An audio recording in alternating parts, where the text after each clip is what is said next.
Isang mapagpalang umaga po sa bawat isa sa atin at welcome po uli dito sa aming daily devotion po na ginagawa po Lunes hanggang Sabado ng umaga, 6 a.m. Ang ating pong aralin ngayong umaga ay matatagpuan po sa sa Gospel po ng Luke, chapter 17 verses 11 and 14. Babasahin ko po ito sa Tagalog. At ito po ang sinasabi. Talatang 11, sa paglalakbay ni Jesus papuntang Jerusalem, nagdaan siya sa hangganan ng Samaria at Galilea.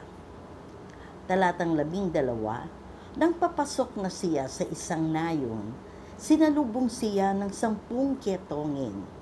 Talatang 13, tumigil ang mga ito sa may kalayuan at sumigaw, Jesus, Panginoon, mahabag po kayo sa amin. At talatang 14, pagkakita sa kanila ay sinabi ni Jesus, lumakad na kayo at magpatingin sa mga pari. Habang sila'y naglalakad, silang lahat ay gumaling at kuminis. Tayo po'y manalangin. Aming Diyos na makapangyarihan sa lahat, sa pagkabasa, Panginoon, ng mga talatang ito, nawa, Panginoon, sa aming pag-aaral at pagbubulay-bulay, madama namin, Panginoon, ang mensahe na gusto mong paabot sa bawat isa. Salamat, Panginoon, sa pagkakataon na kami ay muling magkasama-sama upang mag-aral at magabayan kami, Panginoon, ng iyong mga salita. Ang lahat ng ito'y dinadalangin namin sa matamis na pangalan ni Jesus. Amen. Sa ating buhay, may mga sitwasyon tayo sa buhay natin na minsan nararamdaman natin na parang malayo ang Panginoong Diyos. Maaring dahil sa mga problema na ating nadadama, sa ating mga kahinaan, at kadalasan sa mga mali nating ginagawa o mga kasalanan. At minsan, dama natin na tinatanggihan tayo ng lipunan, katulad ng mga ketongin. Ngunit sa mga talatang binasa natin, ipinakikita dito na ang ating Panginoon ay walang pinipili. Ang ating Panginoong Jesus ay dumating dito sa mundo, sinugo ng Diyos sa Ama, hindi lamang para sa matutuwid na tao, mas higit sa lahat, sa mga taong mahihirap, makasalanan, at mga taong nawawalan ng pag-asa. Ang kaniyang pag-ibig at habag ay mas higit sa mga taong tinatanggihan ng lipunan. Tayong lahat ay mahalaga sa harapan ng ating Panginoon. Sa talatang 11 at 12, wala siyang sinisino at wala siyang hindi kayang abutin ng kanyang biyaya. Ikaw man ay makasalanan o hindi, pero lahat tayo, maliit o malaking kasalanan, walang kasalanan, pantay-pantay ang tingin niya. Wala siyang sinisino at kahit anong katayuan mo ng iyong pagkatao, lahat ito ay lahat tayo ay may halaga sa Diyos. At pagdating sa talatang 13, ang sabi ng ketongin, alam naman natin pag sinabing ketongin, meron silang sakit na pag may sakit na gito ay sila'y makasalanan, marumi, at ito ay hindi kasama sa lipunan at sila'y nasa malayong lugar at hinihiwalay. At ang sabi nila sa kalayuan, nang makita nila ang Panginoong Hesus, sila'y sumigaw, "Mahabag po kayo sa amin." Isang hinanaing ang kanilang paglapit na may pagpapakumbaba. Tanggap nila ang kanilang kalagayan at ang paglapit na iyon ang nagbukas ng pinto para sa kanilang kagalingan. At ang papala ay dumating sa kanila. Tayo ba, pagka dumarating tayo sa mga ganyang kagipitan, sa ating mga problema, kanino ba tayo lumalapit?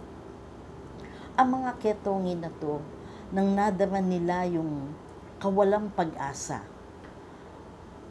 sumigaw sila sa kalayuan dahil nadama nila na alam nila na ang kanilang pag-asa, ang kanilang kagalingan ay magmumula sa ating Panginoong Hesus.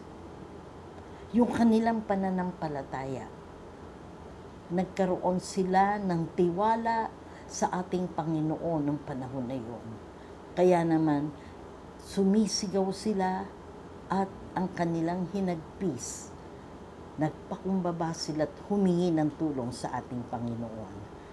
Kaya naman doon nakita ng Panginoon yung kanilang pagpapakumbaba at paglapit sa Kanya. Ang tugon ng Panginoon sa talatang 14, "Humayo kayo at magpatingin sa pari."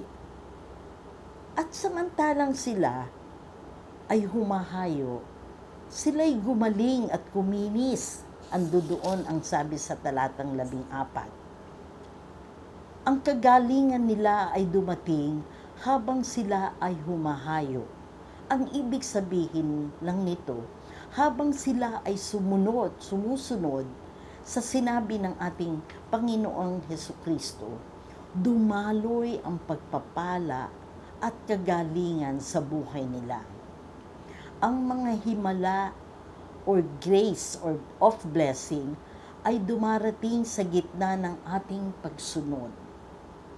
Meron nga ako nabasa, sabing gano'n, obedience is the source of blessing. Kaya nga sabing gano'n, kung wala kang input, wala kang matatanggap na output.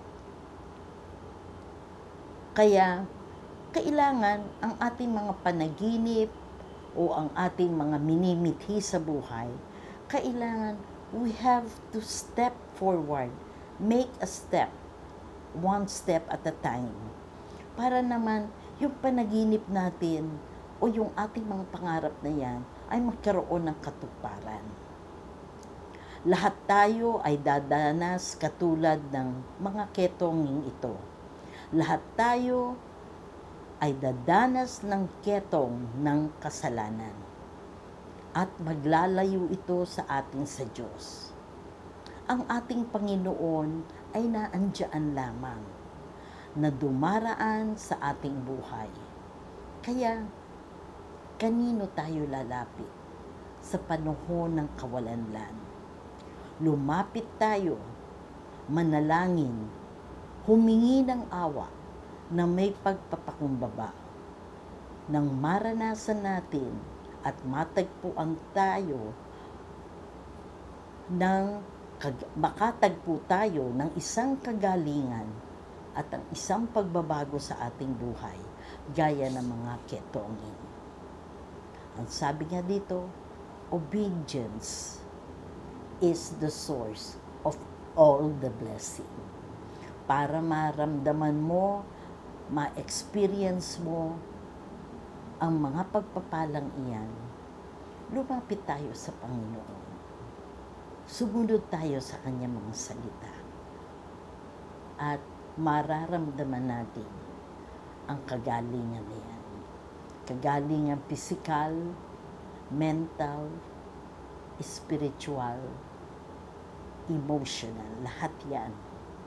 Kaya nga sabing ganun, para madama natin ang mga pagpapala ng Panginoon, lumapit tayo sa Kanya. Tayo'y manalangin. Salamat, Panginoon, sa mensahe ng buhay para sa amin.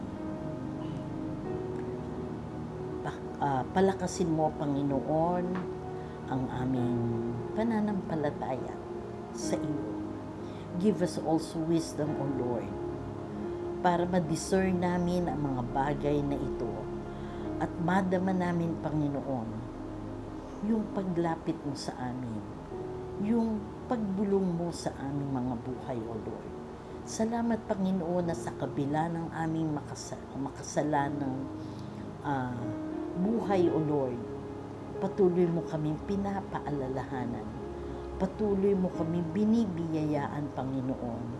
At handa ka, Panginoon, na kami ay tanggapin kung kami lalapit lamang sa iyo, O Lord.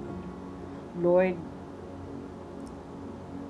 bigyan mo kami ng kalakasan sa aming pananampalataya nang maranasan namin, Panginoon, ang totoong paggaling ng aming mga buhay at pagbabago sa aming buhay, O Lord, na magmumula sa iyo.